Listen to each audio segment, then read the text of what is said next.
तो नवम स्कंद श्रीमद् भागवत में सुखदेव गोस्वामी जब सूर्यवंश का वर्णन करते हैं, फिर चंद्रवंश का वर्णन करते हैं। अभी हम उतना विस्तार से नहीं जा सकते। चंद्रवंश का वर्णन करते करते उसमें वसुदेव जी का वर्णन आता है और वसुदेव की अलग अलग पत्नियों का वर्णन आता है, जिसका ज्यादा विस्तार जो है अन्य ग्रंथों में जैसे गर्ग संहिता में पाया जाता है। और उसके बाद कृष्ण और बलराम का वर्णन आता है और फिर सुखदेव गोस्वामी आगे बढ़ते हैं। तो परीक्षित महाराज पूछते हैं कि प्रभु, ये जो आपने मुझे कुछ श्लोकों में बता दिया कृष्ण के बारे में, इससे तो मेरी तृप्ति नहीं हो रही। तो आप विस्तार से मुझे कृष्ण के बारे में बताइए। अब परीक्षित महाराज के पास फोन नहीं था, तो इसलिए वो सुन रहे थे। हमारे पास फोन है तो हम कथा नहीं सुन सकते, है ना। मैं पिछले 20 साल से देख रहा हूँ, 18 साल से इस्कॉन में, कैसा कोई क्लास नहीं जहाँ फोन नहीं बजा हो। 88,000 ऋषि मुनियों को सुत गोस्वामी भागवत सुना रहे थे और कोई डिस्टरबेंस नहीं था। एटलीस्ट भागवत में वर्णन नहीं है कैसा कोई डिस्टरबेंस था। तो इसीलिए कहाँ पे थे हम लोग? सुखदेव गोस्वामी बता रहे थे। तो सुखदेव गोस्वामी से परीक्षित महाराज ने पूछा कि भगवान कृष्ण के प्राकट्य के बारे में बताइए, और जब वे देवकी के पुत्र हैं तो वृंदावन में क्यों रहे, यशोदा के पास क्यों भेजे गए, और भी कृष्ण के बारे में प्रश्न पूछते हैं और इसको थोड़ा विस्तार से बताइए कहते हैं। तो सुखदेव गोस्वामी बड़े प्रसन्न होते हैं और कहते हैं कि ये जो श्रीमद् भागवत है और भगवत गीता है, ये जो ग्रंथ है, ये भगवान ने कलयुग के जीवों पे करुणा करने के लिए, करुणा दिखाने के लिए ये दो ग्रंथ दिए हैं। देखिए, भगवत गीता भगवान ने दिया, उसके तुरंत बाद कलयुग प्रारंभ हुआ, भगवान के जाते ही कली का प्राकट्य हुआ। और फिर जब परीक्षित महाराज को सुखदेव गोस्वामी ने भागवत सुनाई तो कलयुग आ चुका था। तो स्पेशली ये दो ग्रंथ जो हैं ये कलयुग के लिए। तो इसीलिए हम लोग को बड़े ध्यान से इन दो ग्रंथों पे चर्चा करनी चाहिए, श्रवण करना चाहिए, पठन करना चाहिए। तो सुखदेव गोस्वामी अब विस्तार से अगले 90 अध्यायों में, बीच बीच में परीक्षित महाराज और प्रश्न पूछेंगे, 90 अध्यायों में कृष्ण लीला को कहते हैं, जिसमें से जो ब्रज लीला है 39 अध्याय है। और फिर जब कृष्ण मथुरा जाते हैं, कंस को मारते हैं, वसुदेव और देवकी को छुड़ाते हैं कंस के कारागृह से, और फिर अवंतिका उज्जैन जाते हैं पढ़ने के लिए, वहां से पढ़ के आते हैं, तो फिर उद्धव को भेजते हैं कृष्ण कि जाओ हालचाल पूछो वहां के भक्तों का और मेरा एक संदेश लेके जाओ, मेरा एक संदेश लेके जाओ। बेसिकली उद्धव जी को कृष्ण प्रेम क्या है ये दिखाना चाहते थे। तो फिर आते हैं, तो फिर वो कुछ वृंदावन की फिर कुछ अध्याय में वृंदावन का वर्णन है, और फिर भगवान वहां से द्वारका पलायन करते हैं और फिर आगे का लीला होता है। तो पहले अध्याय में जैसे भगवान स्वयं गीता में कहते हैं, यदा यदा ही धर्मस्य ग्लानिर्भवति भारत अभ्युत्थानम अधर्मस्य तदात्मानं सृजामि परित्राणाय साधूनां विनाशाय च दुष्कृतां धर्म संस्थापनार्थाय संभवामि युगे युगे। तो भगवान का प्रकट होता ही है भक्तों की रक्षा और दुष्टों का संहार करने के लिए और धर्म की स्थापना करने के लिए। तो कृष्ण के प्राकट्य से पहले इस संसार में बहुत दुष्कर्म हो रहा था, बहुत अत्याचार हो रहा था। इतना अत्याचार होने लगा कि मंदिरों में ताले लग गए थे। ऐसी सिचुएशन, यानी ताले लगे मतलब ज्यादा कुछ आप कर नहीं सकते, अंदर जो एक्टिविटी करनी है बाहर पता नहीं पड़ना चाहिए, ऐसा हो गया था। जो ब्राह्मण थे वो यज्ञ नहीं कर पा रहे। और जब भी आसुरी प्रवृत्ति बढ़ती है संसार में, आसुरी लोग बढ़ जाते हैं, जैसे हिरण्यकशिपु था। हिरण्यकशिपु के समय में क्या हुआ, उसने बोला कि गायों को काट दो। क्यों? क्योंकि गाय दूध देती है, दूध से दही बनता है, दही से घी बनता है, और घी से यज्ञ होता है, और वो भगवान विष्णु के लिए होता है। तो पहले तो वो खत्म करो, दूसरा यज्ञ करने वाले जो ब्राह्मण है उनको खत्म करो। तो जब भी आसुरी शक्तियां बढ़ेंगी, ब्राह्मणिकल कल्चर जो है और गाय, ये दोनों खतरे में होगा, जैसे आज है। तो आसुरी शक्तियां ज्यादा है। तो फिर पृथ्वी देवी गाय का रूप लेती है, भूमि देवी गाय का रूप लेती है और देवताओं के पास जाती है कि मेरी दशा देखो क्या हो गई है। और देवता के साथ फिर वो ब्रह्मा जी के पास जाती है, क्योंकि ब्रह्मा जी का ये दायित्व है, उनकी जिम्मेदारी है, ये पूरा ब्रह्मांड उनके अंडर में दिया गया है कृष्ण द्वारा। तो कहीं पे भी कुछ गड़बड़ होगी तो ब्रह्मा जी के पास जाना है। तो भूमि देवी गाय के रूप में ब्रह्मा जी के पास जाती है, वहां रोती है और कहती है मेरी दशा देखो, ये दुष्टों ने, पापियों ने क्या करके रखा है, आप इसके लिए कुछ करो। तो ब्रह्मा बोलते हैं मेरे को तो, मैं तो नहीं कर पाऊंगा ये, हाँ, और समय भी हो गया है, भगवान आए नहीं है बहुत समय से। तो हम भगवान के पास जाते हैं। तो ब्रह्मा सारे देवताओं को लेके, शिव, सूर्य, चंद्र, इंद्र, सारे देवताओं को लेके और भूमि देवी को गाय के रूप में आगे रखे, ये सब जाते हैं कहाँ पे? क्षीर सागर में। इस ब्रह्मांड में, हर ब्रह्मांड में भगवान का एक ऑफिस होता है, लोकल ऑफिस। भगवान रहते वैकुंठ में है, ऐसे तो भौतिक संसार में भगवान रहते हैं, हर जगह भगवान रहते हैं, भगवान जहां रहते वैकुंठ है। लेकिन हर ब्रह्मांड में भगवान का अपना एक निवास स्थान है।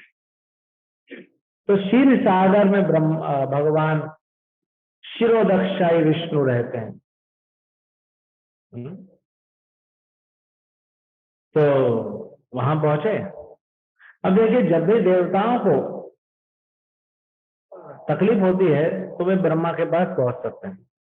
जब ब्रह्मा से नहीं सॉल्यूशन होता है तो इसका भगवान विष्णु या भगवान नारायण के पास जाओ, शिरोदक्षाई विष्णु के पास। लेकिन विष्णु इनको दर्शन नहीं देते। He is not bound. भगवान को कोई फोर्स नहीं है कि भगवान दर्शन देंगे। तो सिर्फ क्षीर सागर है, मतलब दूध का सागर है बस, और कुछ नहीं है। और उसके तट पे जाके ब्रह्मा और सारे देवता भूमि देवी के साथ प्रार्थना करते हैं। और एक स्पेशल प्रार्थना होती है, श्लोकों की श्रृंखला होती है, पुरुष सूक्त। तो पुरुष सूक्त प्रार्थनाओं का उच्चारण करते हैं ब्रह्मा जी, भगवान को प्रसन्न करने के लिए। तो भगवान को प्रसन्न करते हैं। अब भगवान दर्शन नहीं दे रहे हैं, तो जी ब्रह्मा शिव को दर्शन नहीं मिल रहा है, और इधर हम सोचते हैं कि हमको भगवान दर्शन कब देंगे। जब ब्रह्मा और शिव को दर्शन नहीं मिल रहा है तो हम लोग क्या है? ये तो प्रभुपाद जी की कृपा है, आपको राधा रास बिहारी का दर्शन मिलता है। ये भगवान की कृपा है कि हमको भगवत गीता सुनने को, पढ़ने को मिल रहा है, क्योंकि भगवत गीता के वचन भगवान के वचन है। तो फिर ब्रह्मा जी वहां पे ध्यान करने बैठ जाते हैं और उनके हृदय में आए नहीं भगवान, उनके हृदय में एक मैसेज भेज दिया। हाँ? और वो मैसेज सिर्फ ब्रह्मा जी को सुनाई दिया। तो ब्रह्मा ने सारे देवताओं को बोला, सुनो, भगवान प्रकट होने वाले हैं। भगवान ने कहा है सारे देव और देवियां जो हैं, देवता और देवियां, सब जाके अंधक, वृष्णि, भोजवंश, ये सब में अलग अलग जगह प्रकट हो जाओ। और फिर भगवान, पूर्ण पुरुषोत्तम भगवान श्री कृष्ण स्वयं आएंगे। वसुदेव और देवकी के पुत्र के रूप में भगवान आएंगे। और ऐसा कह के सारे देवता वहां से निकल जाते हैं। आश्वासन मिल जाता है, भगवान का दर्शन नहीं मिला, सिर्फ आश्वासन मिला। लेकिन भगवान का वचन जो है और भगवान जो है उसमें कोई भेद नहीं। हमारे जैसे नहीं है, जो भक्त होते हैं, शुद्ध भक्त, भगवान ने कह दिया, उस पर पूरी श्रद्धा रख के वे आ जाते हैं। अब इधर सब अलग अलग जो है परिवारों में जन्म लेने के मथुरा में, क्योंकि भगवान मथुरा में आने वाले, भगवान प्राय मथुरा में, वृंदावन में आते हैं उनका धाम के साथ। अब इधर क्या हो रहा है, इधर शूरसेन महाराज जो कि मेन राजा थे, उनके पुत्र हुए वसुदेव। अब कहीं पे बताया गया वसुदेव की 14 पत्नियां हैं, कहीं पे बताया 17 पत्नियां हैं, 16। लेकिन जो भी है, देवकी उनकी अंतिम पत्नी थी, रोहिणी माता भी उनकी पत्नी थी। और कहते हैं कि सारी जो पत्नियां थी वसुदेव जी की, ये गर्ग संहिता में है, सब उनकी बहनें ही हैं देवकी की। तो कंस सोच रहा था, कंस के चाचा की लड़की है, कंस के पिता उग्रसेन महाराज, उनका भाई था देवक जो चल बसे, उनकी पुत्री थी देवकी। तो कंस ने सोचा कि देवकी से बड़ा अच्छा, सारी बहनों में, चचेरी बहनों में कंस का बहुत स्नेह और प्रेम था देवकी के साथ। छोटी थी और बड़ा स्नेह प्रेम था। तो उसने बोला कि मैं अपनी इस बहन के लिए खुद वर ढूंढूंगा। अपने पिता को बोलता, आप मत ढूंढिए, मैं ढूंढूंगा, मैं सर्वश्रेष्ठ वर लेके आऊंगा। ढूंढने निकले, पूरे संसार में नहीं मिला कोई। यही समझ में आया कि वसुदेव ही इसके लिए योग्य पति है, तो वसुदेव जी के साथ विवाह किया। अब इसके पहले भी सबको पता था कंस जो है वो क्रूर राजा है, अभी राजा बना नहीं, राजकुमार है। अब बड़ा विस्तार से इसको दूसरे शास्त्रों में वर्णन किया है, कैसे कंस ने पूतना से, है ना, पूतना को लेके आया, रिक्रूट किया, अघासुर, बकासुर, वत्सासुर, ये जितने भी असुर थे, इस सबको कौन लेके आएगा? कंस लेके आएगा। जैसे कुबेला पीड़ हाथी, कुबेला पीड़ मतलब अगर ऊपर आसमान से देखोगे पृथ्वी को तो ये हाथी दिखता था, इतना बड़ा हाथी था कुबेला पीड़। तो कुबेला पीड़ हाथी कंस को दहेज में मिला था। तो एक बार कंस मथुरा में था और नदी के किनारे जरासंध अपने परिवार के साथ पिकनिक मनाने आए। तो कुबेला पीड़ हाथी उनके पास था। अब इतना बड़ा हाथी है तो थोड़ा घमंड तो होता ही। तो घूमते घूमते नदी पार करके आ गया कंस की नगरी में, जो है वो चीजें तोड़ रहा है, उसको लगता है बिहार है। कंस ने बोला ये बिहार नहीं है, हाँ ये यूपी है, और यूपी में घुसोगे तो बुलडोजर चला देंगे। तो कंस इतना शक्तिशाली था, इतना बलवान था। जरासंध की 2 बेटियां थी, वो सोचता था कैसा पति, इधर इसके लिए पति कैसे मिलेगा, ये भी पापी राक्षस है। तो कंस ने देखा कि कुबेला पीड़ ज्यादा हरकत कर रहा है, उसको पकड़ के पीट के सूंड से उठा के धोबी पछाड़ मारे और उठा के उसको लेके और जरासंध के सामने पटक दिए, ये अपना खिलौना को संभाल के रखिए, नदी के उस किनारे ना आए, आप इधर घूमने आए घूमिए और चले जाइए। तो जरासंध हैरान हो गया, कुबेला पेड़ के सामने कोई खड़ा नहीं रह सकता, ये है, ये तो दामाद बनेगा मेरा। पहले ऐसे चुने जाते थे, ये शक्तिशाली व्यक्ति है, तो ऐसे उनको दोनों पुत्रियां दी और कुबेला पीड़ भी दहेज में आ गया। तो ऐसे कंस ने पूरे इकट्ठा किए थे। जैसे आज हम आ रहे थे तो हमने अंधेरी में कहीं पे ईस्ट में देखा, एक रेस्टोरेंट का नाम था बकासुर किचन। अब बराबर ब का है ना मात्रा लगी, बोला मैं सोचा कि स्पेलिंग गलत है, इंग्लिश में क्या है, प्रॉपर पढ़ा तो बकासुर किचन। मैं बोला वाह रे, कंस का चेला इधर बैठा है, ये बकासुर के नाम पे किचन खोल दिया है। बकासुर ने तो कृष्ण को खाना चाहा था, ये पता नहीं इधर क्या बेच रहा है। तो फिर कंस का इतना अत्याचार तो सबको पता था, लेकिन कंस अपनी बहन देवकी से बड़ा स्नेह रखता था। देवकी से विवाह फिक्स हुआ, वसुदेव का विवाह हो गया। अब विवाह के जैसे विवाह होता है तो भाई जाता है ना बहन के साथ, कुछ दिन रहता है घर पे कि बहन को अकेला ना लगे, है ना। आजकल जरूरत नहीं रही, आजकल पति पत्नी बोलते हैं अभी हो गया, do not disturb, get lost, तुम अपना घर में जाके देखो। पहले ऐसा नहीं था, अरेंज मैरिज थी, उतना वीडियो कॉल टेलीफोन इतना फैसिलिटी नहीं अवेलेबल थी। तो कंस ने बोला मैं जाता हूं, तो रथ पे बैठाया देवकी और वसुदेव को, और सारथी को बोला तुम हटो, मैं अपनी बहन का रथ चलाऊंगा। और सडनली ये देवकी शुद्ध भक्त है, वसुदेव जी शुद्ध भक्त हैं, ये भगवान के माँ बाप हैं। अब इन भक्तों की सेवा कर देगा कंस तो क्या हो जाएगा, तो सुधर जाएगा। अगर भक्तों की सेवा करके सुधर जाएगा तो भगवान आएंगे नहीं। हिरण्यकशिपु अगर प्रहलाद की सेवा कर देता तो नरसिंह नहीं आते। इसीलिए जब राम को राज्य मिलना था तो ये तो गड़बड़ हो जाता। तो देवता हमेशा क्या करते हैं, भगवान के आने के लिए प्लान बनाते। तो देवताओं ने देखा कि ये कंस जो है तो सुधर जाएगा तो भगवान कैसे आएंगे और बाकी पापियों को कैसे मारेंगे, तो कुछ करना पड़ेगा। तो देवताओं ने आकाशवाणी की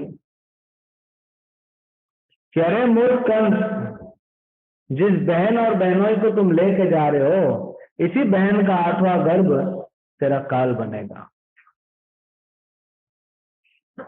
अब ये असुर प्रकार के लोग होते हैं ना, ये बहुत जल्दी गुस्सा हो जाते हैं। क्यों? इनका मन इनके वश में नहीं होता। ये इतने सेल्फ सेंटर्ड होते हैं, सिर्फ अपने बारे में सोचते हैं।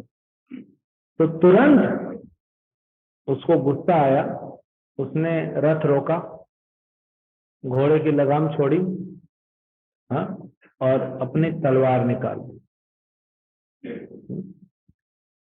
खड़ग, खड़ग बोलते हैं तलवार को संस्कृत में। तो एक हाथ से तलवार निकाली और दूसरे हाथ से देवकी के बाल पकड़ लिया और तलवार से सर काटने वाला। तो वसुदेव जी रोक लिए। अब इसको क्या, कैसा असुर है ये, बच्चों ऐसे असुरों पर भरोसा नहीं किया जाता। प्रभुपाद जी कहते हैं जो 16 माला का जप नहीं करता रोज, उसके ऊपर कभी भरोसा मत करना, वो धोखा देगा। क्योंकि उसका रजोगुण तमोगुण बहुत हैवी होगा, वो नहीं भी देना चाहेगा वो धोखा देगा, क्योंकि वो अपने वश में नहीं है। तो फिर वसुदेव जी ने सोचा कि चलो पहले देवकी को बचाया जाए। बहुत प्रयास किया, बोले सन तुम इतने बड़े राजा हो, तुम्हारी ख्याति हर जगह है, तुम्हारा नाम हर जगह है, लोग क्या कहेंगे तुमने एक स्त्री को मारा, वो भी अपनी बहन को जो पुत्री के समान है, वो भी उसके शादी के दिन, कितना बदनामी होगा। कंस फिर भी नहीं, उसका क्रोध कम नहीं हो रहा था। बहुत समझाने का कोशिश किया, भगवत गीता का पूरा फिलोसफी दिया कि देखो मृत्यु तो आनी है। यहीं पे वसुदेव जी से जो लेक्चर सुना था कृष्ण के प्रकट होने के बाद यही लेक्चर कंस जो है वो वसुदेव और देवकी को वापस सुनाता है। देवकी को बोलता है, देखो बहन, ये तो कर्मों का फल है, तुम्हारे 6 पुत्र मार दिए गए मेरे द्वारा, मैं तो कठपुतली हूँ, करने वाला तो वही है? ये भारत देश है, यहाँ हर कोई ज्ञान देता है। तो फिर और 7वां घर तुम्हारा गायब हो गया, हाँ, 8वां तुम्हारी लड़की थी वो भाग गई, क्या कर सकते हैं? मुझे माफ कर दो, मुझे बड़ा दुख हो रहा है तुम्हारे लिए, मारा है खुद ने। हाँ? तो वसुदेव जी ने इसको समझाया, तभी भी नहीं माना। फिर जब वसुदेव जी ने बोला कि ठीक है अभी देवकी को बचा देते हैं, तो यहाँ सुखदेव गोस्वामी कहते हैं कि अपने शरीर को बचाने का प्रयास करना चाहिए। जब प्रयास करने के बाद शरीर नहीं बच पा रहा है, मृत्यु आ रही है, तो हाथ खड़ा करके हरे कृष्णा कृष्णा कृष्णा हरे हरे, हरे राम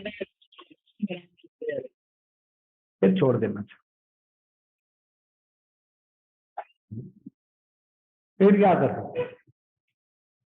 तो वसुदेव जी ने सोचा चलो बच्चे तो बाद में होंगे, अभी देवकी को बचाया जाए। तो कंस को कहते हैं, देखो भाई, तुमको देवकी से तो खतरा नहीं है।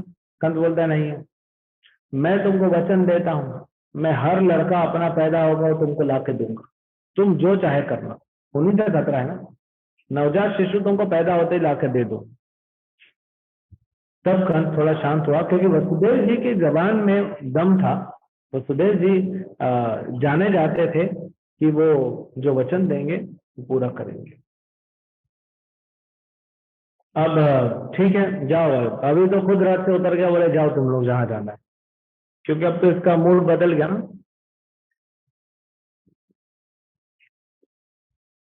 कालांतर में देवकी, माता देवकी गर्भवती हुई, पहला पुत्र जन्मा, इन सबके नाम भी दिए हैं।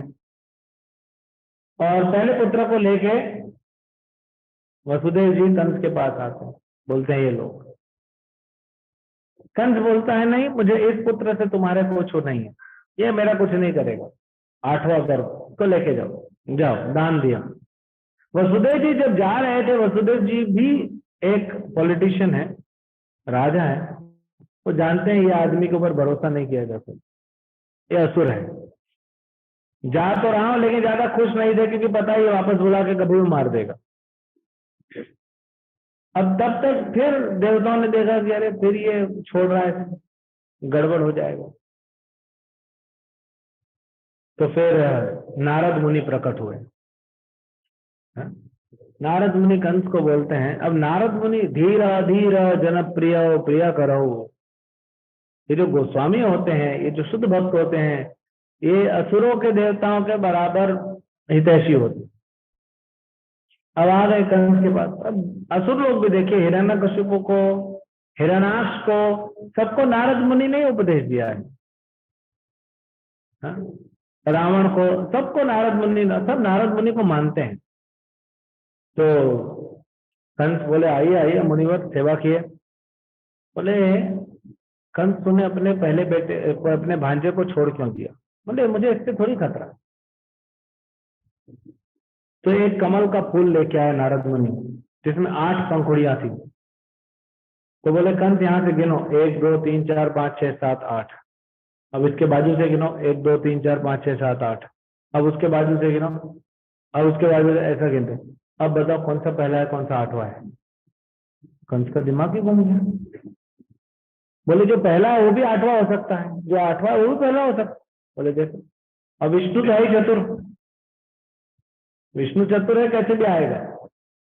कंस को थोड़ा डाउट तो होता है कि इसको बुला के बच्चे को मार दिया जाए, लेकिन फिर भी वो कन्विंस नहीं होता। तो नारद मुनि कहते हैं, पता है तुम कौन थे पिछले जन्म में? कालनेमी नामक राक्षस थे तुम, और तुम्हारा वध विष्णु ने किया था, और इस जन्म में भी तुम्हारा वध विष्णु ही करेगा। और ये जो सारे मथुरावासी है ना, ये सब देवता है, ये सब तुमको मारने का प्लान बना चुके हैं, पहले इनका मीटिंग हुआ है, मैं तो देवलोक से आया ना। और कंस को डाउट पूरा पक्का हो गया, बात तो सही कह रहे हैं, हाँ, बुलाओ। तो अब इसमें बड़ा विस्तार से बात होती है। कंस को समझाते हैं नारद मुनि, क्यों जल्दी करने के लिए, क्योंकि जितना जल्दी पाप करेगा उतना जल्दी आएंगे। अब ये 6 पुत्र जो माता देवकी के हैं, ये हमारे आचार्य बताते हैं 6 अनर्थ हैं हमारे हृदय में। काम, क्रोध, लोभ, मोह, मद और मत्सर। ये 6 अनर्थ जब खत्म होंगे तो गुरु आते हैं बलराम जी के रूप। बलराम जी कौन है? आदि गुरु हैं। गुरु आते हैं, वो तैयारियां करते हैं और फिर आते हैं कृष्ण। तो हमारे हृदय से जब ये 6 चीजें खत्म होंगी, हाँ, तब गुरु आके पूरा सेटिंग करेंगे और फिर कृष्ण आके वहां विराजमान।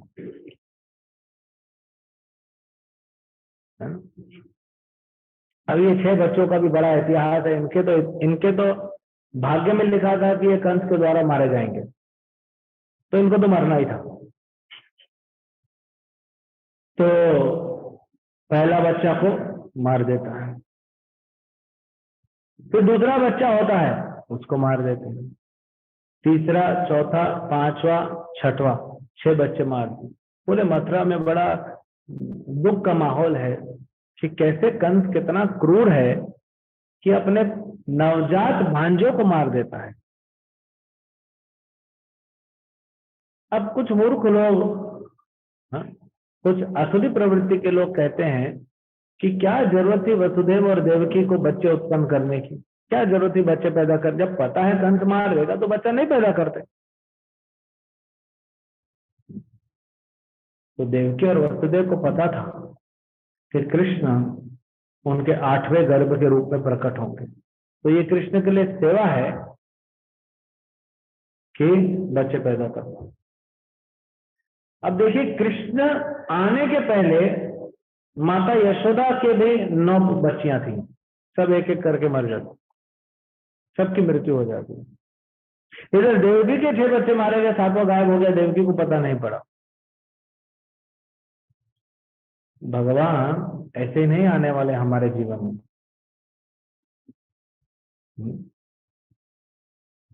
चीजें हमको देखना पड़ेगा, सहना पड़ेगा, चीजें हमारे हाथ से जाएंगी, लोग जाएंगे, सब कुछ जाएगा, तब भगवान आएंगे।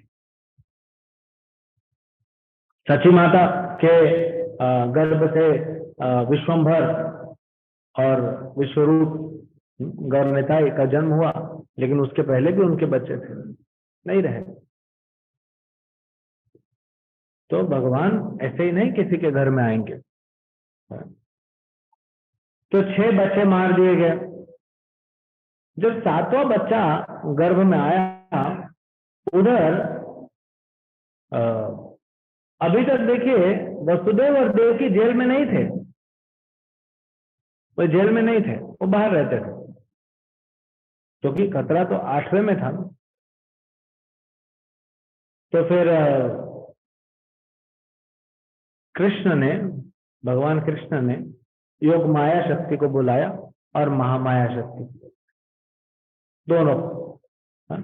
यहाँ पे पहले योग माया को बुलाते, योग माया जाके महामाया को उपदेश देती है। तो बोलते हैं कि तुम क्या करो, जो देवकी के गर्भ में शेष आया है, शेष मतलब अनंत शेष, बलराम, हलधर, शंकरशन।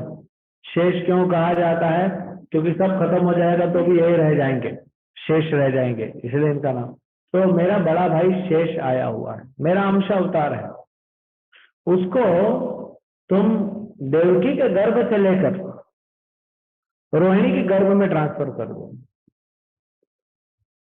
कोई आज तक साइंस ऐसा चमत्कार नहीं कर पाया कि गर्भ से बच्चे को निकाल के दूसरे स्त्री के गर्भ में डालो। अब कोई पूछ सकता है कि सडनली अगर रोहिणी माता गर्भवती हो गई तो हैरान नहीं हो जाएगी खुद भी और बाकी लोग? सडनली गर्भ कैसे आ गए एक ही दिन में? तो रोहिणी माता भी गर्भवती थी, तो उनका बच्चा किधर है? तो भगवान के आयोजन से उनके गर्भ में बच्चा नहीं था, सिर्फ हवा थी, जो गर्भ के जैसा बड़ा हो रहा था। तो इसलिए किसी को पता ही नहीं पड़ा कि हुआ क्या, तो ट्रांसफर करा दिया।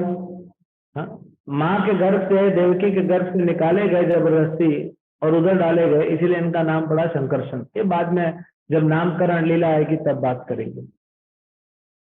अब सब हो गया। अब कृष्ण को, कंस को चिंता हो रही है, क्योंकि अब कौन आएगा। अच्छा, जब सातवां गर्भपात हो गया तो कंस को थोड़ा दुख लगा, अरे मेरी बहन का, बेचारी का गर्भ नहीं रहा, दुखी थी। लेकिन अब काल आने वाला है, क्योंकि 6 को तो मैंने मार दिया, 7वां भाग गया। अब जो काल होगा वो तो 8वां होगा। तो सिक्योरिटी बढ़ा दी, अब इनको हाउस अरेस्ट कर दिया। कोई कहते हैं हाउस अरेस्ट, कोई कहते हैं जेल, लेकिन हाउस अरेस्ट किया था बेसिकली, कारागृह बोला गया है। तो अच्छा फैसिलिटी था, वीआईपी ट्रीटमेंट था। अब इधर सिक्योरिटी बढ़ा दी। जैसे ही अब कुछ समय बाद माता देवकी 8ठम गर्भ से गर्भवती हुई, 8वीं बार। अब कौन आया है? अब भगवान कृष्ण आए हैं। भगवान कृष्ण अपने पूरे धाम के साथ प्रकट हुए हैं। तो भगवान कृष्ण अपने पूरे धाम के साथ प्रकट हुए, और जैसे ही गर्भ बढ़ रहा है तो कंस देखने आता था। कंस के सारे पहरेदार, हाँ, ये स्पेशल पहरेदार बुलाए गए थे जरासंध के यहाँ से। जरासंध ने बोला था मैं भेजता हूँ स्पेशल, हाँ, बिहार से सिक्योरिटी भेजता हूँ, तुम्हारा यूपी का सिक्योरिटी के साथ रखो उसको। क्योंकि जरासंध मगध राज था ना, मगध का था ना, तो मगध बिहार में है। तो सारे जो सैनिक थे तो देख रहे थे देव की चमक रही। कंस को खबर दी कि माता देव की फिर गर्भवती हुई। आया देखने के लिए, देखा तो देख नहीं पा रहा था, इतनी चमक रही थी देव की, इतना तेज निकल रहा था। हाँ? उनके गर्भ में कौन था? स्वयं, हाँ, गोलोक बिहारी कृष्ण है। गोलोक बिहारी मतलब मथुरेश आए हुए हैं, मथुरा नरेश, वसुदेव के पुत्र वासुदेव आए हुए हैं। गोलोक बिहारी तो वहां पे आएंगे। तो इतना तेज ऐसा लग रहा था, उपमा दी गई है जैसे सूर्य को ढक दिया जाता है, तो सूर्य की जो है रोशनी निकल रही होती है लेकिन सामने से ढक दिया जाता है। जैसे एक बर्तन में आप बहुत सारा अग्नि जला दो, कुछ लकड़ियां रख के आग जला दो और ढक्कन लगा दो, तो उसके बाजू से अग्नि दिखती है। तो या फिर तीसरा उपमा दिया गया है मिसयूज एजुकेशन, कि किसी के पास ज्ञान तो है लेकिन उसका उपयोग नहीं कर पा रहा दूसरों के भले के लिए। तो कृष्ण तो है लेकिन कुछ कर नहीं पा रही, देवकी जेल में है। कंस तो अब डरना चालू, कंस इतना भयभीत हो गया, वो समझ गया कि भगवान आ चुके हैं, और समझ गया देवकी के तेज को देख के, वहां की जो अलौकिक शक्तियों को देख के कंस समझ गया कि मेरा काल आ चुका है। तो कंस ने सोचा कि अगर अभी मैं देवकी को मार दूं तो किस्सा ही खत्म। लेकिन कंस ने सोचा नहीं, वैसे ही मेरा नाम बहुत खराब हुआ है, अगर मैं गर्भवती बहन को मार दूंगा तो मेरे नाम क्या रह जाएगा, क्या मैं राजा कहलाऊंगा। तो इसीलिए कंस ने नहीं मारा, सिक्योरिटी बढ़ा दिया और चले गए। इसको डेली अपडेट आता था। अब इधर जब माता देवकी अब प्रकट कैसे हुए कृष्ण, देखिए कृष्ण प्रकट ऐसे नहीं हुए कि देवकी और वसुदेव जी का संबंध हुआ कोई शारीरिक। सबसे पहले कृष्ण वसुदेव जी के मन में आए, उनके हृदय में आके बैठ गए। अलग अलग आचार्य बताते हैं कि कृष्ण मन में क्यों आते हैं, तो जानना चाहते थे कृष्ण की मन है क्या चीज। हाँ, अब मन के ऊपर तो उपदेश देना आगे चल के मेरे को, तो समझा जाए मन क्या है। मन से सभी परेशान है, देखो तो थे मन है क्या। तो ऐसे अलग अलग कारण देखे भगवान वसुदेव के मन में आते हैं। जैसे ही वसुदेव के मन में आते हैं, वसुदेव जी अनंत प्रसन्नचित हो जाते हैं, अत्यंत प्रसन्न हो जाते हैं, और वहां से भगवान वसुदेव के मन से देवकी के मन में ट्रांसफर हो जाते हैं। इसीलिए शुद्ध भक्तों का संग क्यों करना चाहिए? क्योंकि उनके हृदय में कृष्ण रहते हैं, उनका संग, उनकी सेवा करने से कृष्ण हमारे हृदय में आ जाते हैं, वो भी ट्रांसफर हो जाते। तो देवकी के हृदय में आ गए, और देवकी के हृदय से वे चले गए कहां पे? देवकी के गर्भ में। अब जैसे बच्चा होता है माँ के गर्भ में, ऐसे नहीं रहे कृष्ण। हाथ पैर पूरा अकड़ा हुआ है, अंदर रो रहे हैं, घुट रहे हैं, नहीं। भगवान पूरे धाम को लेके आए थे अंदर। भगवान जैसे है वैसे हैं। भगवान का धाम कमल के समान है, वो बढ़ता भी है, छोटा भी होता है, बढ़ता है, छोटा होता है। तो भगवान तो पूरे धाम अपने परिक्रोह सहित आए थे और वहां रह रहे हैं। तो फिर देवताओं को पता पड़ गया, ब्रह्मा शिव इत्यादि को पता पड़ गया कि भगवान प्रकट हो चुके हैं। तो ये सब आए और प्रार्थना कर रहे थे। वसुदेव और देवकी समझ रहे थे कुछ तो हो रहा है, क्योंकि वे प्रसन्न भी थे और अलग अलग अलौकिक शक्तियों का उनको अनुभव हो रहा था।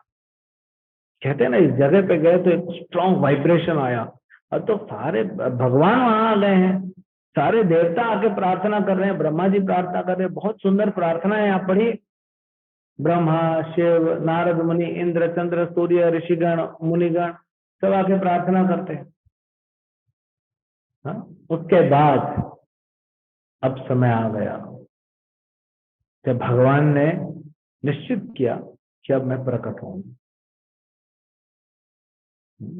बहुत सारा, बहुत विस्तार से है ये कथा भगवान के प्राकट्य की। इधर कंस जो है वो रोज परेशान होता था, सो नहीं पाता था, नींद की गोली असर नहीं करती थी, क्योंकि मृत्यु आने वाली है तो कैसे सोएगा? आप में से किसी को पता पड़ेगा कि 3 दिन में या 4 दिन में आपकी मृत्यु होने वाली है, आप सो थोड़ी पाओगे। हाँ?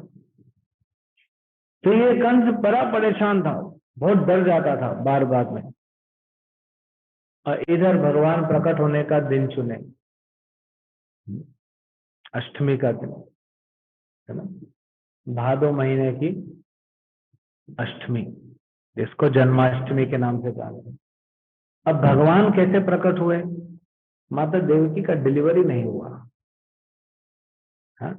भगवान माता देवकी के गर्भ में थे और सामने प्रकट हो गए बस।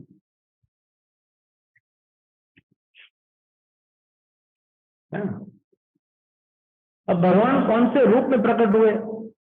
ये तीसरे अध्याय में है, कृष्ण का जन्म, और उसमें भी 6 भाग हैं।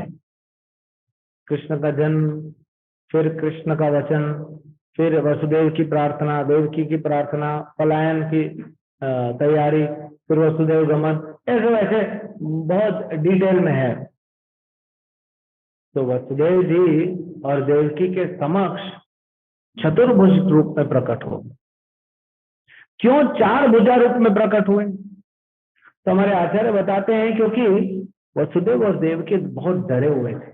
देखो, 6 बच्चे मार दिए किसी माँ के, 7वां पता नहीं पड़ा, तो डरी तो रहेगी ना कि 8वें को तो स्पेशल मारेगा, और तैयारियां ज्यादा किया है कंस ने, तो ये तो मारेगा ही मारेगा। तो ये चतुर्भुजी रूप में प्रकट हो गए भगवान कृष्ण, और बोले कि इनको आश्वासन देने के लिए कि आप डरो मत, मैं आ गया हूं। तो प्रकट होते हैं, तो वसुदेव जी प्रार्थना करते हैं, माता देवकी प्रार्थना करती है, फिर वसुदेव जी कहते हैं।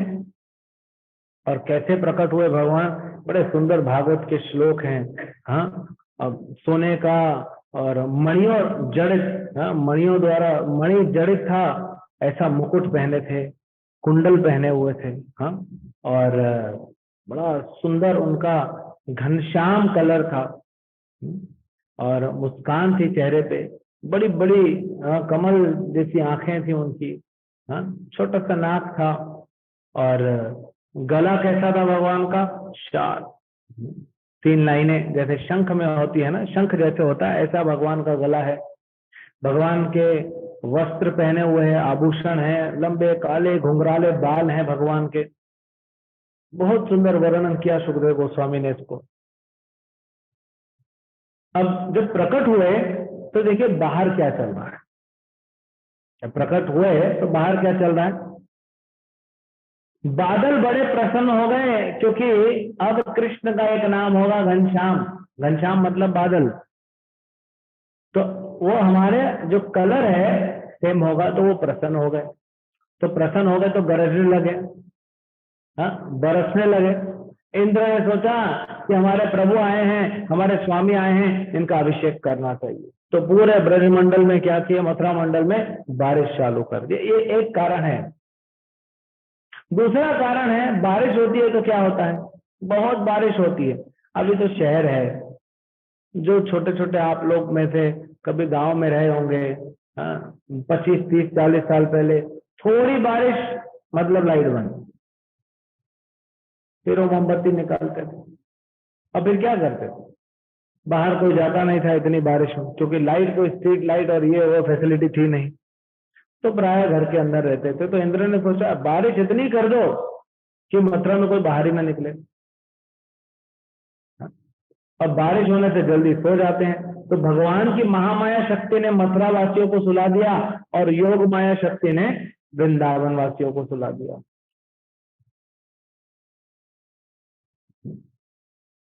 क्योंकि वृंदावन ब्रजवासियों पे महामाया का असर चलेगा नहीं, तो उधर सुला दिया। इधर कंस भी सो गया, सारे सैनिक सो गए।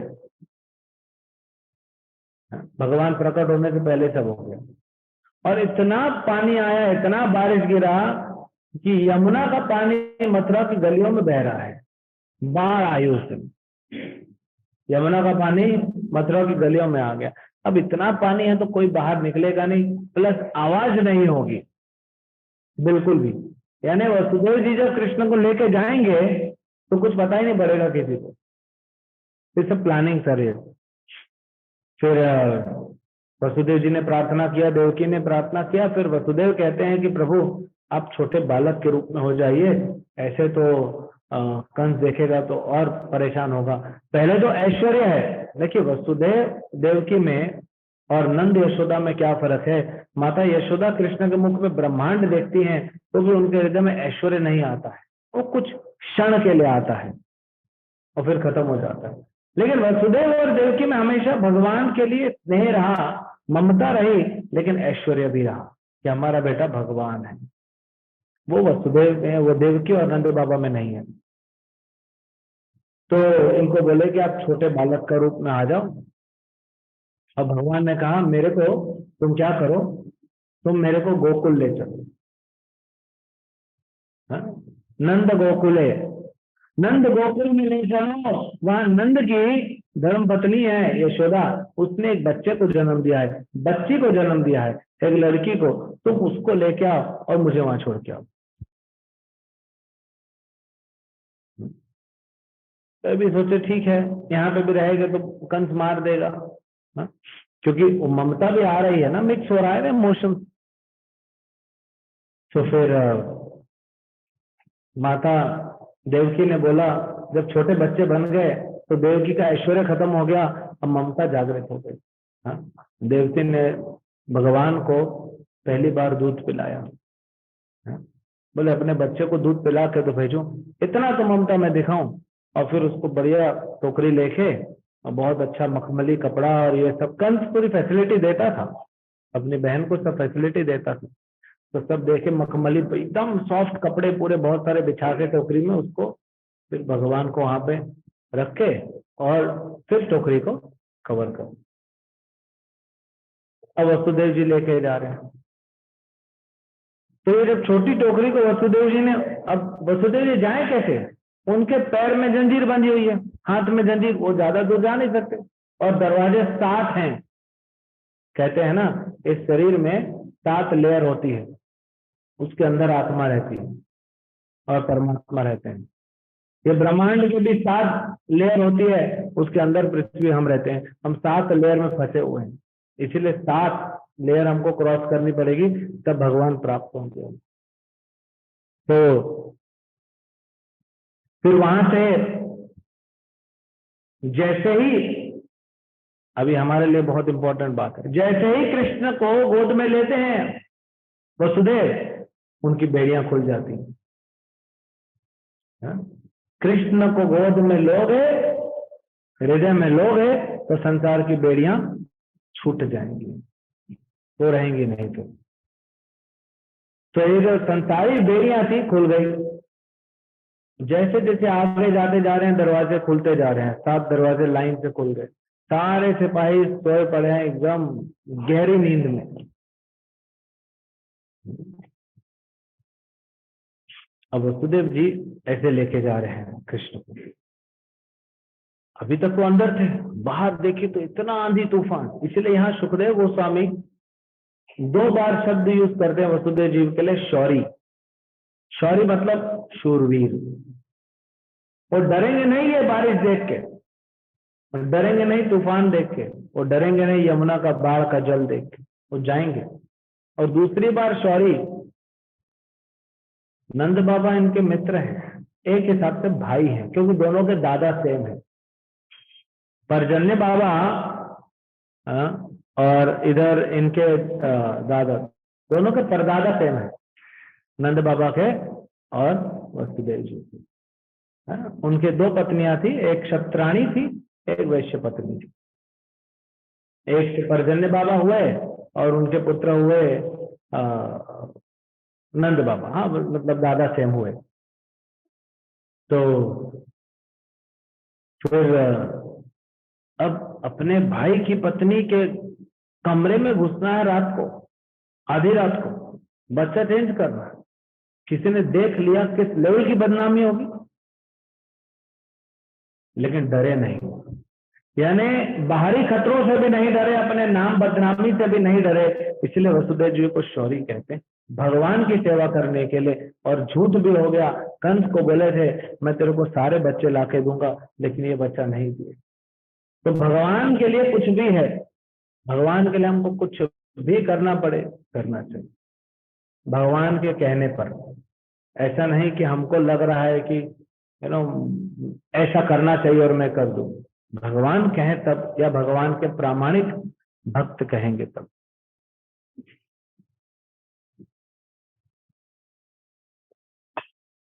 तो बाहर निकले, बारिश थी, इधर महामाया ने सुला दिया, उधर योग माया ने सुला दिया। अब ब्रजवासियों को योग माया ने जब सुलाया तो गहरी नींद में चले गए, लेकिन सपना देख रहे हैं। क्या सपना देख रहे हैं? कि वसुदेव जी कृष्ण को लेके आ रहे हैं। सपना क्या देख रहे हैं? देखिए, वसुदेव जी कृष्ण को लेके आ रहे हैं, टोकरी में नदी पार कर रहे हैं, यशोदा के घर में घुसते हैं, वहां पर कृष्ण को लेटाते हैं, यशोदा की बेटी को लेते हैं और वापस चले जाते हैं। ये पूरा उनको सपने में देख रहे हैं, यानी भगवान उनको लाइव टेलीकास्ट दिखा रहे हैं, लेकिन इनको लगता है सपना है। सबको एक ही चीज दिख रही है, लेकिन कोई बात थोड़ी करता अपने सपने में क्या देखा, छोड़ो। तो जब वसुदेव जी आए, मथुरा की गलियों में निकले, हर जगह पानी पानी पानी। इन्हें तो ठीक है, अब धीरे धीरे यमुना पे पहुंचे, और यमुना ने आज जो रूप दिखाया है, महाविकराल रूप दिखाया। वसुदेव जी सोच रहे हैं वैसे तो ऐसे नहीं रहती है, इसलिए सुखदेव गोस्वामी यमुना का यहाँ पे नाम लेते हैं यमानुजा। सुखदेव गोस्वामी कहते हैं आखिर है तो यम की बहन ना, रूप तो दिखाएगी। सूर्य के पुत्र यमराज और सूर्य की पुत्री यमुना, ये दोनों भाई बहन है। यमानुजा, यम की अनुजा छोटी बहन है यमुना। तो बोलते हैं ऐसा विकराल रूप दिखा रही है। अब थोड़ा आगे जाते हैं तो अब घुटने के ऊपर पानी, जंघों तक पानी, अब बच्चे को सर पे रख लिया, कमर तक पानी, थोड़ा आगे गया पेट तक पानी, छाती तक पानी, गले तक पानी भर गया। सोचिए, फिर भी वसुदेव जी शांत नहीं बैठे। नहीं, भगवान का कार्य है, भगवान ने कहा है ना कि विश्वास है। जैसे हमको, जैसे वसुदेव को विश्वास था, ऐसे हमको विश्वास होना चाहिए गीता के वचनों। गीता के श्लोक वही भगवान ने कहे हैं, लेकिन हमारे विश्वास की कमी। हाँ? तो हमारा विश्वास होना चाहिए। तो जब जा रहे थे, अब देखिए पीछे से क्या आया। पीछे से अनंत शेष आ जाते हैं, इतना बड़ा सांप, और ऐसे अपने साथ उन्होंने जो फन है खोल दिए हैं। तो क्यों फन खोले हैं? कृष्ण को ऊपर बारिश नहीं आनी चाहिए, वसुदेव जी के ऊपर बारिश नहीं आनी चाहिए। बारिश हो रही है, लेकिन वसुदेव तो डरे था ना, थोड़ा डर तो लगा। इतना बड़ा सांप आप देखोगे, आप तो छोटा सा सांप देखेंगे हम भाग जाएंगे। हाँ, अनंत शेष आएंगे तो हमको पता भी रहेगा अनंत शेष है, ये तो भगवान है, तो भी हम जाएंगे उनको आलिंगन करने। अनंत शेष आएंगे, बोलेंगे आओ मेरे गोद में बैठो, यहाँ तो भगवान बैठते हैं। अब प्रभु दूर से ही आरती कर लेता हूँ ना, मैं दूर से दंडवत करता हूँ, आपको परिक्रमा करता हूँ। तो अच्छा, आचार्य बताते हैं कि वसुदेव जी पीछे क्यों बैठे, पीछे क्यों चल रहे हैं? अपना अनंत शेष वसुदेव के पीछे क्यों चल रहे? साइड में भी चल सकते थे। अनंत शेष सोच रहे हैं कि मेरे प्रभु हैं, कृष्ण मेरे भगवान हैं, और मेरे भगवान के पिता वो भी मेरे लिए पूजनीय हो, वो भी तो स्वामी हो गए ना। मेरे स्वामी के पिता वो भी मेरे स्वामी हो गए, तो मैं तो इन दोनों का दास, तो पीछे पीछे चलूंगा। अब यमुना की लहरें उठ रही हैं, उठ रही हैं, उठ रही हैं, वो कम नहीं हो रही। क्यों? क्योंकि यमुना खुश है कि हमारे स्वामी आ गए, इन्हीं के लिए तो मैं ब्रज में आई हूं, अब वो आए हैं। तो लेकिन इनके चरण तो स्पर्श करने हैं ना। अब पानी उठ रहा है, वसुदेव जी ऊपर उठा लिया, फिर कैसे स्पर्श कर? तो इस समय पे पानी इतना बढ़ गया कि कृष्ण, अलग अलग आचार्य, एक आचार्य बताते एक लहर उठी कृष्ण के चरणों को टच करके, फिर शांत हो गई। फिर यमुना शांत नहीं हो जाती है, बल्कि ऐसा दो दीवार हो जाती है पानी की, और रास्ता बन जाता है। मानिए यमुना जी ने अपना हृदय खोल के दिखा दिया, जैसे हनुमान जी ने दिखाया था। यमुना जी अपना हृदय खोल के दिखा रहे हैं अपने स्वामी को कि देखिए आपके विरह में मेरी क्या गति हुई है, और उनको रास्ता दे दिया। दीवार बन गई पानी की दो, और बीच में से रास्ता बन। कुछ आचार्य कहते हैं कि कृष्ण तो वसुदेव जी के हाथ स्लिप हो गए थे और पानी में गिर गए, क्योंकि वो भी यमुना में स्नान करना चाहते थे, यमुना उनकी सेवा करना चाहती थी। एनीवे, अब एक दीवार बन गई पानी की, और वसुदेव जी आगे बढ़े, आगे बढ़े, गोकुल पहुंचे। इनको पता तो था, गोकुल आते जाते रहते थे। अब देखिए यहाँ क्या हुआ, भागवत में कहा गया है, माता यशोदा की एक बहन है। वो कौन है? कृष्ण ही बोलते हैं योग माया को, जाओ तुम मेरी बहन बनो, तुम मेरी बहन बनोगे, सेवा करोगे, तुम्हारा नाम क्या पड़ेगा? बहुत सारे नाम पड़ेंगे, शारदा, अंबिका, चंडी, वैष्णवी और दुर्गा। हाँ, ये सब नाम है। और प्रभुपाद जी बड़ा सिस्टमेटिक बताते हैं कि हमारे भारत देश में अलग अलग मंदिर जो है, प्रामाणिक देवी के मंदिर, वो जो नाम है वो तो वहीं पे है ना। तो ये सब नामों से जानी जाती है, कहीं पे अंबिका, कहीं पे वैष्णवी, कहीं पे शारदा, कहीं पे दुर्गा। तो उनको बोले तुम मेरी बहन बनो। अभी भागवत में कहा गया है कि यमुना यशोदा माता की बेटी हुई थी, लेकिन यशोदा माता का जब बेटी हुई तो इतनी थक गई थी वो, हाँ, वो प्रसव से इतनी थक गई थी कि होश ही नहीं था कि बेटा हुई है, बेटी हुई है, सो गई। अब बाकी सबको तो सुला दिया था। जो दाई, दाई जानते हैं, जो बच्चा पैदा करने में हेल्प करती है, डिलीवरी करने में हेल्प करती है, वो भी बाहर थी, वो भी सो गई, सबको सुला दिया कृष्ण। लेकिन हमारे आचार्य कहते हैं श्री जीव गोस्वामी कि माता यशोदा का एक बच्चा नहीं हुआ, दो बच्चे हुए, एक लड़का और एक लड़की। लेकिन लड़का वसुदेव जी आए, उन्होंने देखा सिर्फ लड़की, और ये लड़के को रखे और लड़की को लिए वापस आ गए। और दूसरा लड़का क्यों नहीं दिखा? अब भगवान की इच्छा। ये दूसरा लड़का, ये यशोदा का लड़का है कौन? ये यशोदा का लड़का गोलोक बिहारी श्री कृष्ण है। और जो मथुरा से आए थे वो वसुदेव नंदन वासुदेव हैं। तो यहाँ पे वासुदेव और यशोदा नंदन ये दोनों का मिलन हो गया, दोनों एक हो गए। और यही वासुदेव ने सारे असुरों को मारा है।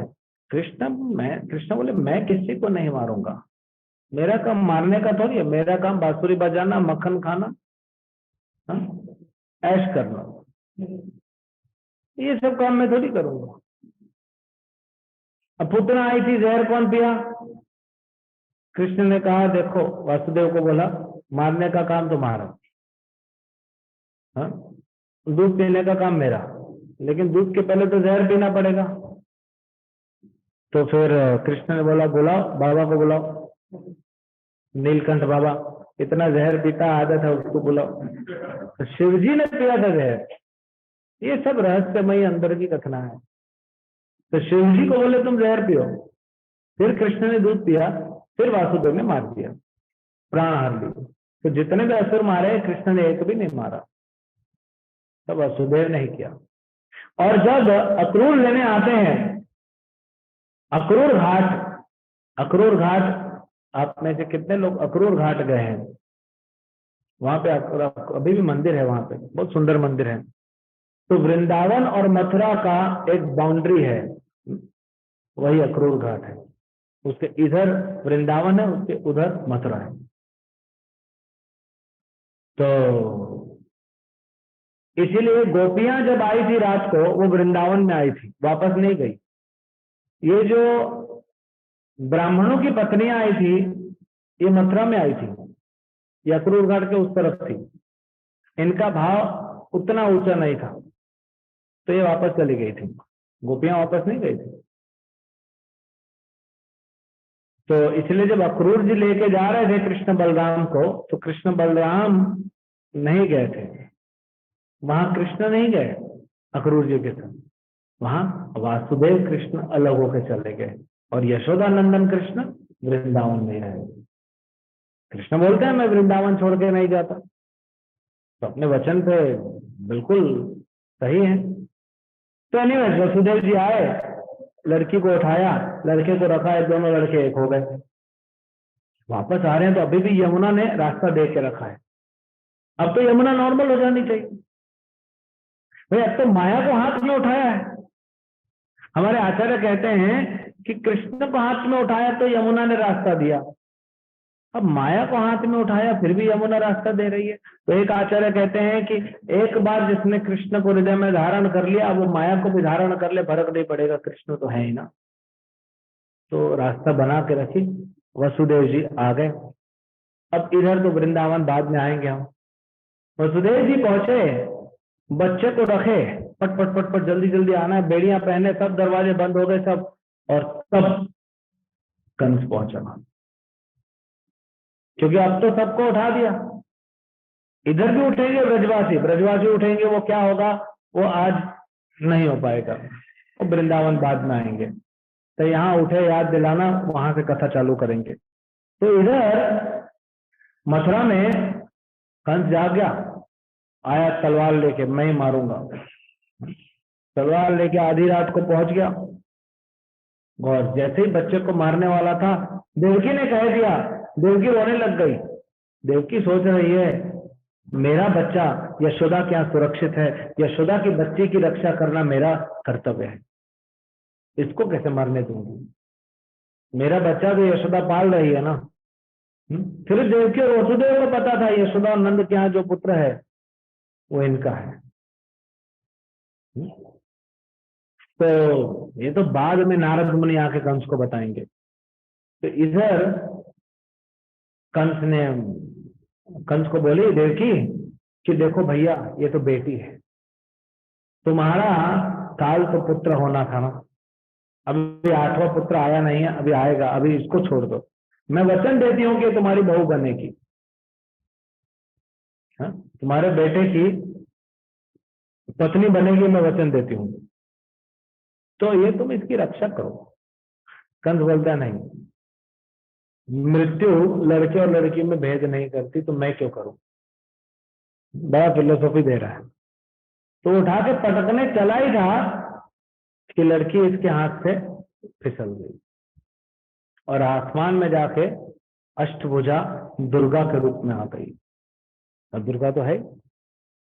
तो कंस तो दुर्गा का उपासक था, देखा कि मेरी ही इष्ट देवी यहाँ पे आ गई है, तो बड़े घबरा गए। और वो तो ये घबराए कुछ भी करे, भक्ति इसीलिए बोलते हैं देवताओं की कुछ भी भक्ति करो अंत में उनसे भी गाली मिलेगी आप। शिव का उपासक था रावण, शिव ने ही मरवा दिया। शिव का उपासक था बाणासुर, शिव आए बचाने लेकिन बचा नहीं पाए कृष्ण से, मारा गया बाणासुर। तो जिस देवी का उपासक है वही देवी बोलती है मूर्ख तेरे को मारने वाला कहीं और पैदा हो गया, तू तो गया अभी। तो बड़ा रोता है, ये तो चली जाती है। अब देवकी वसुदेव की बेड़ियां अपने हाथों से खोलता है रोते हुए, अब फिलोसॉफी देता है, देखो बहन तुम्हारे बच्चों को मारने वाला मैं नहीं, मैं तो एक कठपुतली हूं, ये तो काल का प्रभाव है, मेरे ऊपर गुस्सा मत होना प्लीज। कैसा फिलोसॉफी दे रहा है। फिर भी देवकी वसुदेव वैष्णव है, माफ कर दीजिए जाओ, ठीक कोई बात नहीं। और इनको वापस अपने घर भेज दिया। इसलिए बोलते हैं संग अच्छा रखना चाहिए, लेकिन कंस का संग गलत था। कंस जब अपने दरबार में आया, सारे साथियों को बुलाया, बोला देखो ऐसा ऐसा हो गया, मेरी इष्ट देवी प्रकट हुई, अब कुछ नहीं करना है ना। तो कंस सुधर गया, लेकिन कंस के साथियों ने बोला अरे महाराज डरते क्यों हो, अगर पैदा हुआ है तो यहीं कहीं होगा ना, पूरे मथुरा में पिछले 10 दिन में जितने बच्चे पैदा हुए सबको मार देते हैं, कहां तो एक को मारना था, सबको मारने की बात करते हैं, तो सबको मार देते हैं, जरूरत क्या है। आप अच्छे से चिंता मुक्त रहिए। तो कंस अगर ऐसे में किसी साधु सज्जन का साथ ले लेता, संग ले लेता तो बच जाता, लेकिन क्या करेगा, विनाश काले विपरीत बुद्धि।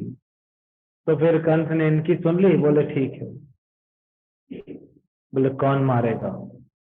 तब यहाँ पहला एंट्री होता है, जो कृष्ण लीला की विलेन है, पहली विलेन का एंट्री होता है। यहाँ पूतना प्रकट होती है और फिर पूतना को कहते हैं कि तुम जाओ और खेल अपना चालू करो। पूतना बोलती है महाराज मैं तो इसीलिए बैठी हूँ, मुझे तो अच्छा लगता है कि छोटे छोटे बच्चों का खून पीना, बहुत अच्छा लगता है मुझे, और यही सेवा आपने देती तो डबल बेनिफिट है, इसके लिए तो मैं सैलरी भी नहीं लूंगी। ऐसी है राक्षसी, खेचड़ी, खेचड़ी बोलते हैं इसको। ऐसे रॉबर्ट जी बोलते हैं कि अभी भी कुछ खेचड़ियां हैं संसार में। हाँ, उत्तरी राजस्थान तरफ रॉबर्ट जी बोलते हैं बच्चों का खून पी जाती है। तो ये तो आसुरी शक्तियां रहती हैं हमेशा। एनीवे, पूतना का एंट्री तो 6ठे अध्याय में होगा। इधर नंद बाबा का नंदोत्सव हुआ, लेकिन अभी समय नहीं है, क्योंकि नंदोत्सव अपने आप में बहुत सुंदर और बहुत बड़ा, उसमें डिटेल्ड डिस्क्रिप्शन है कि क्या हुआ नंदोत्सव के दिन, है ना। तो हमारे कितने 4 अध्याय हो गए, है ना। 5वां अध्याय में नंदोत्सव है और नंद बाबा का वसुदेव जी से मिलना और कंस का टैक्स चुकाना, और 6ठे अध्याय में पूतना वध आएगा, है ना। तो अभी के लिए हम यहाँ पे रोकते हैं। हरे कृष्ण। तो अभी क्या हो रहा है कि हमारे जहां जहां प्रोग्राम है वहां वहां सेम कथा रिपीट करने से अच्छा मैं एक एक बढ़ाता जाऊंगा। तो यहाँ पे अगली बार, इसलिए आपको लाइव सुनते जाएंगे, हो सकता है अगली बार यहाँ पूतनावध यहाँ नहीं करेंगे, नंदोत्सव नहीं करेंगे। अब मैं कल भक्तिवेदांत स्कूल जा रहा हूँ तो वहां पे नंदोत्सव से चालू कर दूंगा, है ना। तो आपके लिए हमारे भक्त वही ऐसे एक्सपेरिमेंट चल रहा है, योजना बना रहे हैं कि कैसे आपको वो यूट्यूब पे आपको मिलता रहेगा, है ना। तो ऐसे करते करते करते 5-6 जगह पे कथा होगी, तो 1 महीने में क्या होगा, हमारा काफी सारा कवर हो जाएगा। ठीक है। तो जैसा अभी लास्ट में शांति में बैठ के सुने ना, ऐसे ही सुनना चाहिए। तो नहीं ये डिस्टर्बेंस वो डिस्टर्बेंस वो डिस्ट्रैक्शन होता है। ठीक है, किसी का कोई प्रश्न है? ये सर आप हमने बता रहे अगर अच्छे साधु ले लेता तो अच्छा अच्छा वर्ष तो नहीं किया था जैसे बहुत का काम होता है उसका घर समान लिया और देवताओं के भड़का क्योंकि देवताओं की इच्छा थी कि कृष्ण जल्दी आए। जैसे राम का राज्य होने वाला था, देवताओं ने तो मंत्रा को भड़काया, मंत्रा ने कई को भड़काया, कई ने दशरथ महाराज से मांगा। तो ये इच्छा होती है देवताओं को। भगवान राम आए रावण को मारने के लिए, अयोध्या का राज करने थोड़ी आए। और तो वैकुंठ पे राज करते हुए क्या करें? ये तो लीला है हमारे सीखने के लिए। नेक्स्ट, और कोई प्रश्न है? ये पीछे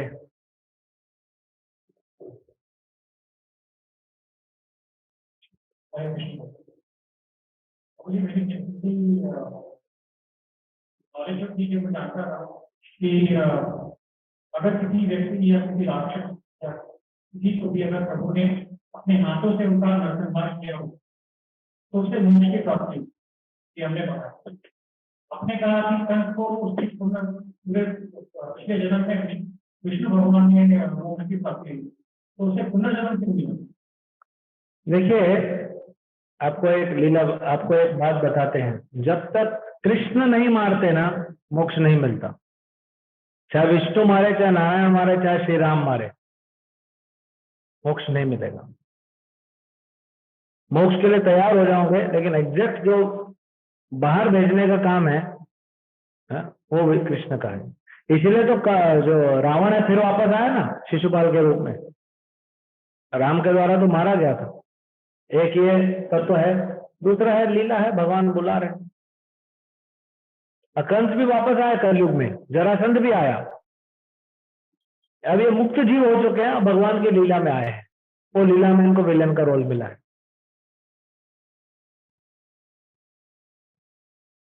तात्पर्य है कि अगर भगवान चाहे तो हम हो ना हो, अगर हम उनकी सेवा करेंगे या फिर अगर हम उनसे उनके जो उनका वध हो जाए तो भी उनका पुनर्जन्म हो सकता है।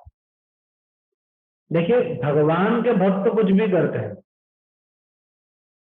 भगवान के भक्त भगवान के लिए कुछ भी करेंगे। अगर भगवान बोलेंगे चलो भौतिक संसार में, अब भगवान आए ना माता यशोदा को लेके, नंद बाबा को लेके, वसुदेव देवकी को लेके, गोपियों गोप को लेके आए ना, तो ऐसे ही भगवान अगर बोलेंगे आपको मोक्ष के बाद चलो आज इधर जाना है, तो आप थोड़ी मना करो।